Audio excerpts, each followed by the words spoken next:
Hello everyone, welcome to chemistry tricks in Telugu. Last క్లాస్లో Newland classification గురించి మనం నేర్చుకున్నాం. ఈరోజు మనం నేర్చుకునే topic Mendeleev periodic classification.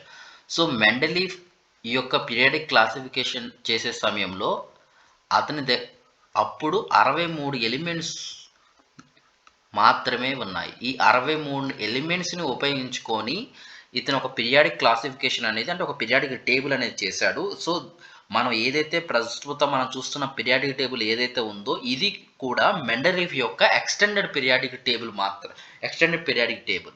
So Mendeleev కూడా అటామిక్ మాస్ మీద బేస్ చేసుకొని పీరియాడిక్ టేబుల్ని తయారు చేశాడు. ఇతను కూడా అటామిక్ మాసే. సో ఇతను కూడా ఫిజికల్ ప్రాపర్టీస్ మరియు కెమికల్ ప్రాపర్టీస్ మీద రీసెర్చ్ చేశాడు. కానీ మెండలీఫ్ క్లాసిఫికేషన్లో కెమికల్ ప్రాపర్టీస్కి ఎక్కువ ప్రియారిటీ ఇవ్వడం అనేది ఇతను చేశాడు. కెమికల్ ప్రాపర్టీస్కి ఎక్కువ ప్రియారిటీ చేశారు. జనరల్గా కెమికల్ ప్రాపర్టీస్ అంటే ఏంటి? కెమికల్ ప్రాపర్టీస్ అంటే రియాక్షన్స్. సో ఫర్ ఎగ్జాంపుల్ ఇతను ఒక మెటల్ తీసేసుకున్నాడు. మెటల్ విత్ ఆక్సిజన్తో ఎలాంటి రియాక్షన్స్ వస్తుంది? మెటల్ ఆక్సైడ్ పొందుతుంది. ఇలాంటివి మెటల్ ఆక్సైడ్ లేదు అని అంటే మెటల్ విత్ హైడ్రోజన్ రియాక్షన్స్ ఏమవుతుంది? మెటల్ హైడ్రేట్ ఫామ్ అవుతుంది.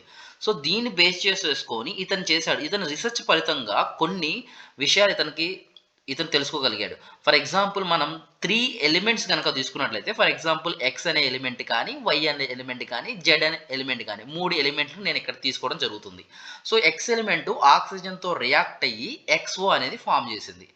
ఎక్స్ అనే ఎలిమెంటు హైడ్రోజన్తో రియాక్ట్ అయ్యి ఎక్స్హెచ్ అనేది ఫామ్ చేసింది. వై అనే ఎలిమెంటు ఆక్సిజన్తో రియాక్ట్ అయ్యి వై2 అనేది ఫామ్ చేసింది. వై అనే ఎలిమెంటు హైడ్రోజన్తో రియాక్ట్ అయ్యి వైహెచ్ అనేది ఫామ్ చేసింది. జెడ్ అనే ఎలిమెంటు ఆక్సిజన్తో రియాక్ట్ అయ్యి జెడ్ఓ, జెడ్ అనే ఎలిమెంటు ఆక్సిజన్తో రియాక్ట్ అయ్యి జెడ్హెచ్2 అనేది ఫామ్ చేసింది. సో ఇతను ఉన్నటువంటి 63 ఎలిమెంట్లకు కూడా ఆక్సిజన్, హైడ్రోజన్స్ లాంటి వాటితో కెమికల్ రియాక్షన్స్ అనేది చేశాడు.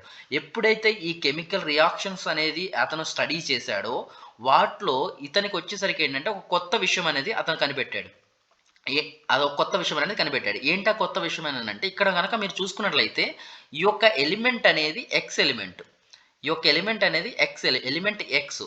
సో ఇక్కడ ఎలిమెంట్ ఎక్స్కి మనం గనక క్షుణ్ణంగా గమనించినట్లయితే ఇక్కడ ఎక్స్ యొక్క వ్యాలెన్సీ ఎంత? ఎక్స్ యొక్క వ్యాలెన్సీ 2 అవుతుంది. ఇక్కడ వై2 ఎలిమెంట్ యొక్క వ్యాలెన్సీ ఎంత అవుతుంది అంటే 1 అవుతుంది. జెడ్ యొక్క వ్యాలెన్సీ ఎంత అవుతుంది? 2 అవుతుంది. అంటే ఏంటి? కెమికల్ ఫార్ములా అనేది సేమ్. ఫార్ములా ఎందుకు సేమ్ అయింది? వ్యాలెన్సీ సేమ్ గనక, అంటే ఎక్స్ యొక్క ఫార్ములా, జెడ్ యొక్క formula same with oxygen. So ఇతను ఏం చేశాడు? ఎక్స్ని వైని increasing order of atomic mass follow అవుతూ కూడా ఇవి రెండు సిమిలర్ ప్రాపర్టీస్ షో చేస్తున్నాయి. అంటే కెమికల్ ప్రాపర్టీస్ మీద ఎక్కువ కాన్సన్ట్రేషన్ చేశాడు. ఇవి రెండు ఎక్కువ సిమిలర్ ప్రాపర్టీస్ షో చేస్తున్నాయి కాబట్టి ఇతను ఒక గ్రూప్లో పెట్టడం అనేది జరిగింది. అంటే ఎందుకు? వీటి యొక్క ఫార్ములా సేమ్ అంటే వ్యాలెన్సీ సేమ్ అంటే జనరల్గా chemical properties also same. So దీన్ని బేస్ చేసుకొని తను ఇటువంటి సేమ్ ఫార్ములా, అంటే వ్యాలెన్సీ సేమ్ ఉన్నాయి అవన్నీ కూడా ఇతను వచ్చేసరికి ఏంటంటే దీన్ని బేస్ చేసుకొని ఒక పీరియాడిక్ టేబుల్ అనేది చేశాడు. సో ఇతను మెయిన్ పీరియాడిక్ టేబుల్లో 2 విషయాలను ఇతను బాగా కన్సిడర్ చేశారు. 2 విషయాలను బాగా కన్సిడర్ చేశారు. ఫస్ట్ అనేది increasing order of the atomic mass. So first of all వచ్చేసరికి ఏంటంటే increasing order of the atomic mass అనేది ఉండాలి. Increasing order of the atomic mass అనేది ఉండాలి. సెకండ్ ప్రాపర్టీస్ అనేది షుడ్ బి సేమ్. అంటే ప్రాపర్టీస్ అనేది సేమ్గా ఉండాలి. సో దీన్ని బేస్ చేసుకొని అతను పీరియాడిక్ టేబుల్ అనేది చేశాడు. సో ఫర్ ఎగ్జాంపుల్ ఇతను యొక్క పీరియాడిక్ టేబుల్ కనుక మనం గమనించినట్లయితే మెండలీఫ్ పీరియాడిక్ టేబుల్లో హారిజంటల్ రోస్ అంటే ఈ విధంగా హారిజంటల్ రోస్ అనేది ఉంటాయి. వీటిని మనం అతను వచ్చేసరికి ఏమని చెప్పాడంటే పీరియడ్స్ అనేది పేరు పెట్టడం అనేది జరిగింది. ఇక్కడ ఎన్ని పీరియడ్స్ ఉంటాయంటే 7 పీరియడ్స్ అనేది ఉంటుంది. 7 పీరియడ్స్ కూడా అరబిక్ లెటర్స్లో 1, 2, 3, 4, 5, 6, 7 ఈ విధంగా అతను నేమింగ్ ఇవ్వడం అనేది చేశారు. సో హారిజంటల్ రోస్తో పాటుగా వర్టికల్ కాలమన్, అంటే వర్టికల్ రోస్ అని కూడా మనం అనుకోవచ్చు.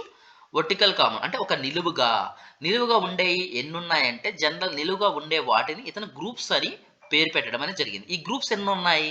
గ్రూప్స్ అనేది 9 గ్రూప్స్ అనేది ఉన్నవి. ఈ 9 గ్రూప్స్‌లో గూడా ఎలా ఉన్నాయంటే వీటినేమో రోమన్ లెటర్‌లో first group, second group, third group, fourth group, fifth, sixth, seventh, eighth, ninth గ్రూప్‌నేమో ఇతను జీరో గ్రూప్ అని పేరు పెట్టాడు. అంటే జీరో గ్రూప్‌లో నోబెల్ గ్యాస్ ఎలిమెంట్స్ అనేది ఇతను పొందుపరచడం అనేది జరిగింది అన్నట్టు. ఇక్కడ వచ్చేసరికి ఏంటంటే ఈ యొక్క మెండలీఫ్ పీరియాడిక్ టేబుల్ గనక మనం గమనించినట్లయితే వర్టికల్ ఫస్ట్ ఇతని యొక్క ఫస్ట్ క్లాసిఫికేషన్ ఏం క్లాసిఫికేషన్ వర్టికల్ కాలమ్స్ గ్రూప్స్‌ని గాని పీరియాడిక్ టేబుల్‌గా గాని చేయడం అనేది జరిగిందన్నట్లు ఈ విధంగా. సో ఇక్కడ యొక్క పీరియాడిక్ టేబుల్‌లో మెండలీఫ్ క్లాసిఫికేషన్ ఎందుకు అంత ఘనంగా ప్రాచుర్యం పొందింది అంటే కంపల్సరీగా కొన్ని మెరిట్స్ ప్రతి క్లాసిఫికేషన్‌లో కూడా మెరిట్స్ ఉంటాయి, డీమెరిట్స్ ఉన్నాయి. ఈ యొక్క మెండలీఫ్ పీరియాడిక్ క్లాసిఫికేషన్‌లో మెరిట్స్ ఏంటి అనంటే 63 ఎలిమెంట్‌లను ఒక సిస్టమాటిక్ వేలో అరేంజ్ చేసినటువంటి ఒక ఫస్ట్ సైంటిస్ట్. మిగతా వాళ్ళందరూ కూడా ఒక 10, 15 ఆ విధంగా అరేంజ్ చేశారు కానీ ఒక సిస్టమాటిక్ వేలో ప్రాపర్టీస్ మ్యాచ్ అవుతూ ఆహ్, ఒక సిస్టమాటిక్ వేలో అరేంజ్ చేసినటువంటి ఫస్ట్ సైంటిస్ట్ సిస్టమాటిక్ ఎలిమెంట్‌లో 63 ఎలిమెంట్‌లని అంటే ఇంత ఘనంగా ఎక్కువ ఎలిమెంట్‌లని. తర్వాత ఇంకొకటి ఇతను ఏంటి increasing order of the atomic mass. So, for example A అనేది ఎలిమెంట్ ఉంది. ఏ ఎలిమెంట్ తర్వాత ఇంకొక ఇంక్రీజింగ్ అటామిక్ ఎలిమెంట్ అనేది బి ఉంది. బి తర్వాత ఇంకేముంది సి ఉంది. అంటే ఏంటి ఇక్కడికి ఎలిమెంట్ యొక్క అటామిక్ మాస్ అనేది ఇంక్రీజ్ అయింది. ఫర్ ఎగ్జాంపుల్ ఏ నుంచి బి వరకు అటామిక్ మాస్ అనేది ఇంక్రీజ్ అవుతూ పోవటం కూడా ప్రాపర్టీస్ అనేది సిమిలర్‌గా ఉండాలి. సో, ఆ విధంగా ఇతను గ్రూప్‌ని అరేంజ్ చేసుకున్నాడు. ఫర్ ఎగ్జాంపుల్ ఏబిసిడి ఈ విధంగా అరేంజ్ చేసేసుకున్నాడు. సో, ఇతను చేసినటువంటి గొప్ప విషయం ఏంటి అనంటే ఈ విధంగా అరేంజ్ చేసుకున్నప్పుడు వీటి మధ్య ఉన్న డిఫరెన్సు బీసీ మధ్య డిఫరెన్స్ కొద్దిగా ఎక్కువ ఉంటుంది. సీడీ మధ్య కొద్దిగా డిఫరెన్స్ ఉంటది. ఈ విధంగా అరేంజ్ చేసుకున్నప్పుడు కొన్ని ఎలిమెంట్స్ దగ్గర ఫర్ ఎగ్జాంపుల్ డీఈ గనక చూసుకున్నట్లయితే ఒక లార్జ్ డిఫరెన్స్ అనేది ఉంది. అంటే ఫర్ ఎగ్జాంపుల్ లార్జ్ డిఫరెన్స్ అంటే ఒకేసారి ఆ difference increase order atomic mass increase అయ్యే విషయంలో కూడా ఒక లార్జ్ నెంబర్ ఆఫ్ డిఫరెన్స్ అనేది షో చేసుకున్నాయి. ఇతను అప్పుడు ఏం ఆలోచించాడంటే ఏబీకి మధ్య ఉన్నటువంటి డిఫరెన్స్ తక్కువ. ప్రాపర్టీస్ అనేది సేమ్ ఉంది. అటామిక్ మాస్ ఇంక్రీజ్ అవుతుంది. కానీ డిఫరెన్స్ తక్కువ. బీసీ మధ్య డిఫరెన్స్ తక్కువ. సీడీ మధ్య డిఫరెన్స్ తక్కువ. కానీ డీకి వచ్చేసరికి ఏంటంటే అబ్నార్మల్ డిఫరెన్స్ ఉంది. అంటే ఏంటి ఇతను ఏం కనిపెట్టాడంటే డి తర్వాత ఈ అనే ఎలిమెంట్ రాదు. అంటే నా కన్వీనియంట్ ప్రకారం నేను ఈ అని ఇక్కడ మాట్లాడడం జరిగింది. కానీ ఇతని ప్రకారం ఏంటి డి తర్వాత ఈ రాదు. డి తర్వాత ఇంకొక ఎలిమెంట్ ఉంటుంది. ఆ యొక్క ప్రాపర్టీస్ ఎందుకంటే ఇతను increasing order of atomic mass through వెళ్తున్నాడు కాబట్టి దాని యొక్క ప్రాపర్టీస్ తనకు తెలుసు. ఒక డిఫరెన్స్ వచ్చింది కాబట్టి ఇతనేమనుకున్నాడు అంత డిఫరెన్స్ రాదు. ఒక ఎలిమెంట్ మిస్ అవుతుంది. అందుకనే ఇతను ఏం చేశాడంటే వాటికి కొన్ని గ్యాప్స్ ఇవ్వడం అనేది జరిగింది. అంటే ఫ్యూచర్‌లో ఈ ఎలిమెంట్‌ని కనిపెడతారు అనేసి వాటి ప్రాపర్టీస్‌ని కూడా అతను చెప్పడం జరిగింది. ఇది ఒక ఈ మెండలీఫ్ యొక్క దూరదృష్టికి ఇదొక నిర్వచనం అన్నట్టు. సో, అలాంటి గనక మనం చూసుకున్నట్లయితే ఇలా 1, 2 కాదు 90 ఎలిమెంట్స్‌కి అతను గ్యాప్ వదలడం జరిగింది. ఈ గ్యాప్‌కి ఇతను ఏ నామెన్‌క్లేచర్ ఇచ్చాడు? ఫర్ ఎగ్జాంపుల్ అల్యూమినియం ఉంది. అల్యూమినియం తర్వాత ఏదొస్తదని తెలుసుకోవడానికి ఎకా అనే ఒక కొత్త నామెన్‌క్లేచర్‌ని వాడటం జరిగింది. ఎకా అంటే ఏంటి అనంటే అనగనగా before. So, for example aluminium తర్వాత ఒక ఎలిమెంట్ ఉంటుంది. ఇతను ఏం పేరు పెట్టాడంటే యకా అల్యూమినియం అని పేరు పెట్టాడు. తర్వాత బోరాన్ ఉంటుంది. బోరాన్ తర్వాత ఏం ఎలిమెంట్ వస్తుంది? యకా బోరాన్. అంటే ఏంటి? ఈ ఎలిమెంట్‌కి బిఫోరు బోరాన్ ఉంటుంది. ఈ ఎలిమెంట్‌కి బిఫోరు అల్యూమినియం ఉంటుంది. ఆ విధంగా సూచనగా ఇతను ఎకా అని పేరు పెట్టడం జరిగింది. దాని తర్వాత సిలికాన్ ఉంది. సిలికాన్ తర్వాత ఒక ఎలిమెంట్ వస్తది. ఇతను దానికి ఏమన్నాడు? ఎకా సిలికాన్ అని సేమ్ గ్రూప్‌లో పెట్టేసాడు అతను. ఎందుకంటే తనకి ప్రాపర్టీస్ తెలీదు. తను ఈ విధంగా పెట్టేటప్పుడు అటామిక్ మాస్‌ని కూడా ప్రిడిక్ట్ చేశాడు. ప్రాపర్టీస్‌ని ప్రిడిక్ట్ చేశాడు. డెన్సిటీని ప్రిడిక్ట్ చేశాడు. ఇతను ఎంతవరకు కరెక్ట్ ఎంత పర్ఫెక్ట్‌గా ప్రిడిక్ట్ చేశాడంటే మీకు ఒక 2 విషయాలు మనం ఇక్కడ చూసుకున్నట్లయితే ఎకా అల్యూమినియం ఇతను ప్రిడిక్ట్ చేశాడు. అంటే అల్యూమినియం తర్వాత ఒక ఎలిమెంట్ వస్తుంది. ఆ యొక్క ఎలిమెంట్ యొక్క అటామిక్ మాస్ 68 ఉంటుంది. వాటి యొక్క డెన్సిటీ వచ్చేసరికి ఏందంటే 5.9 గ్రామ్ ఫర్ మిల్లీలీటర్ ఉంటుంది. ఇది వచ్చేసరికి ఏందంటే లో మెల్టింగ్ పాయింట్ ఉంటుంది. అంటే అతను కనుక్కోవడానికి ముందే గ్యాప్ వదిలేసి ఎలిమెంట్‌లను ఈ విధంగా ప్రాపర్టీస్‌ని ప్రిడిక్ట్ చేశాడు. తర్వాత అది గనక ఆక్సైడ్‌ని గనక ఫార్మ్ చేస్తే X2O3ని ఫార్మ్ చేస్తుంది. క్లోరైడ్‌తో కనుక రియాక్ట్ అయితే XL3 అనేది క్లోరైన్ రియాక్ట్ అవుతుందని అతను కనిపెట్టాడు. సో, అతను పీరియాడిక్ టేబుల్ పొందుపరిచిన కొంతకాలానికి గ్యాలియంని కనిపెట్టడం అనేది జరిగింది. గ్యాలియం యొక్క అటామిక్ మాస్ వచ్చేసరికి 70. ఇక్కడ డిఫరెన్స్ కూడా చాలా పెద్దగా లేదు. ఇతను 68 అన్నాడు. తర్వాత 70 అనేది డిఫరెన్స్ అనేది చాలా తక్కువ. తర్వాత డెన్సిటీ వచ్చేసరికి ఏంటంటే కనిపెట్టిన తర్వాత 5.94, 5.9 అనేది సిమిలరే ఉంది. ఇతను ఏమన్నాడంటే అల్యూమినియం యొక్క మెల్టింగ్ పాయింట్ చాలా తక్కువ ఉంటుంది. ఇక్కడ వచ్చేసరికి గ్యాలియం కూడా తర్వాత కనిపెట్టిన వాళ్ళు గ్యాలియం యొక్క మెల్టింగ్ పాయింట్ కూడా చాలా తక్కువ 30°C. అంటే మన చేతిలో పెట్టుకుంటే ఆటోమేటిక్గా అది మెల్ట్ అయిపోతుంది మన బాడీ హీట్‌కి. తర్వాత గ్యాలియం కూడా ఆక్సిజన్‌తో రియాక్ట్ అయ్యి Ga2O3 ఆక్సైడ్ ఫార్మ్ చేస్తుంది. అంటే ఏంటి ఇక్కడ ఆక్సిడేషన్ స్టేట్ అతను కనిపెట్టాడు 2. ఇక్కడ కూడా వచ్చేసరికి వ్యాలెన్సీ 2 ఉంది. అతను కనిపెట్టేశాడు 3. తర్వాత ఇక్కడ ఇది కూడా గ్యాలియం క్లోరైడ్ ఈ విధంగా ఫామ్ చేస్తుంది. అంటే ఏంటి ఇతని యొక్క ప్రాపర్టీస్ అనేది ఆ యొక్క ఏదైతే ప్రాపర్టీస్ అతను పొందుపరిచాడో ముందే వివరించాడో అవన్నీ కూడా చాలా సిమిలర్గా ఉన్నవి.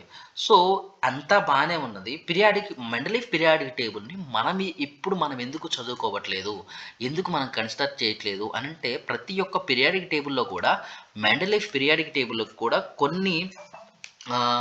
కొన్ని ప్రాబ్లమ్స్ ఉన్నవి. ఈ యొక్క మెండలీఫ్ పీరియాడిక్ టేబుల్ కూడా కొన్ని ప్రాబ్లమ్స్ ఉన్నాయి. ఏంటి ఆ ప్రాబ్లమ్స్ అని అంటే ఫస్ట్ ఆఫ్ ఆల్ వచ్చేసరికి ఏంటంటే పొజిషన్ ఆఫ్ హైడ్రోజన్కి పర్ఫెక్ట్ డెఫినేషన్ అనేది ఇవ్వలేదు. అఫ్కోర్స్ ప్రజెంట్ మనం చూస్తున్నటువంటి long form or extend form of periodic table కూడా హైడ్రోజన్ లేదు, హాలోజన్స్ గ్రూప్లో ఉంటుంది, ప్లస్ ఆల్కలై ఎర్త్ మెటల్ గ్రూప్లో కూడా ఉంటుంది. అదొక ప్రాబ్లం. నెక్స్ట్ మనం వచ్చేసరికి ఏంటంటే position of isotopes.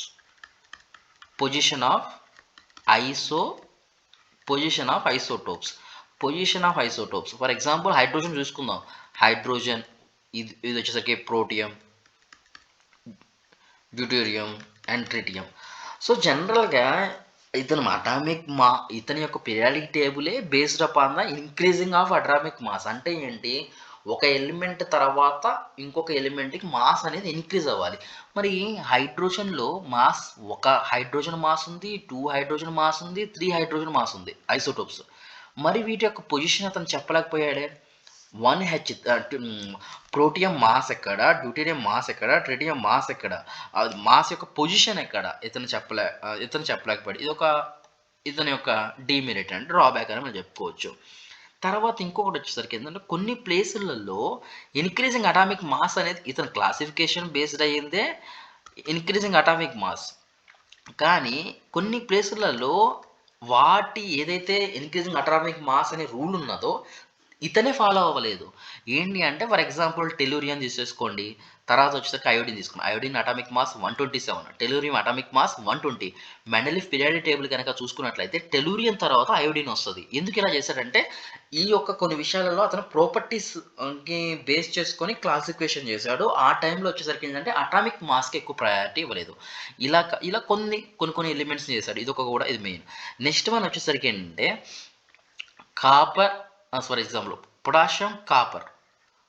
Potassium copper ఇవి వచ్చేసరికి ఏంటంటే డిసిమిలర్ ఎలిమెంట్. ఇతను డిసిమిలర్ ఎలిమెంట్కి సేమ్ ప్లేస్లో పెట్టడం అనేది జరిగింది. తర్వాత కాపర్ అండ్ మెర్క్యూరీ ఈ రెండు కనుక చూసుకున్నట్లయితే ఇవి సిమిలర్ ఎలిమెంట్స్ కానీ డిఫరెంట్ ప్లేసెస్లో పెట్టడం అనేది జరిగింది. దీన్నే ఏమంటారంటే ఎనామలస్ పెయిర్ అని అంటారు. ఎనామలస్ పెయిర్ అని అంటే ఏంటంటే సిమిలర్ ఎలిమెంట్స్ని విడగొట్టేసి డిఫరెంట్ ఎలిమెంట్స్కి ఎటువంటి సంబంధం లేని ఎలిమెంట్స్ని తీసుకొచ్చి ఒకే ప్లేస్లో చేయడం అనేది జరిగింది. ఇదని ఒక డీమెరిట్, డ్రాబ్యాక్. నెక్స్ట్ వన్ ల్యాంథనాయిడ్స్, యాక్టినాయిడ్స్ అనేది ఉన్నది. ల్యాంథనాయిడ్స్ ఎక్కడ ఉంటాయి, యాక్టినాయిడ్స్ ఎక్కడ ఉంటాయి అనేది ఇతను వివరించలేకపోయాడు. యాక్చువల్లీ వాడి యొక్క పొజిషన్ని పర్టికులర్గా ఇతను వివరించలేకపోయాడు. తర్వాత వచ్చేసరికి ఐరన్, కోబాల్ట్, నికెల్ ఇవనేది సిమిలర్ ప్రాపర్టీస్ అనేది ఉంటుంది. యాక్చువల్లీ ఇతను ఏం చేశాడు, వీటి జనరల్గా ట్రాన్సిషన్ ట్రయాడ్స్, ఇతను వచ్చేసరికి ఈ మూడింటిని 3 గ్రూప్స్లో పెట్టేశాడు. అది రాంగ్. తర్వాత ఇంకొకటి ఏంటి, అసలు యాక్చువల్గా మెండలీఫ్ పీరియాడిక్ టేబుల్ లా ఏంటి అని అంటే physical and chemical properties of elements are periodic functions of their atomic mass బేస్గా. ఫర్ ఎగ్జాంపుల్ లిథియం కానీ, సోడియం కానీ, పొటాషియం కానీ వీటి మధ్య అటామిక్ మాస్ అనేది ఇంక్రీజ్ అయినప్పుడు వాటి యొక్క ప్రాపర్టీస్ కూడా ఈ యొక్క ప్రాపర్టీస్ అటామిక్ మాస్ మీద డిపెండ్ అవుతుంది అనేది ఇతని లా. కాకపోతే ఎందుకు డిపెండ్ అవుతుంది అనేది ఇతను ఎక్స్‌ప్లెయిన్ చేయలేకపోయాడు. ఇది ఇతని యొక్క మెయిన్ డ్రాబ్యాక్. సో, ఇప్పుడు మనం ప్రెజెంట్ చూస్తున్నటువంటి ఏదైతే లాంగ్ ఫార్మ్ పీరియాడిక్ టేబుల్ ఉందో, ఎక్స్‌టెండెడ్ ఫార్మ్ పీరియాడిక్ టేబుల్ ఉందో కూడా మాక్సిమం కూడా extended periodic table of the Mendeleev only. So, thank you for watching this video.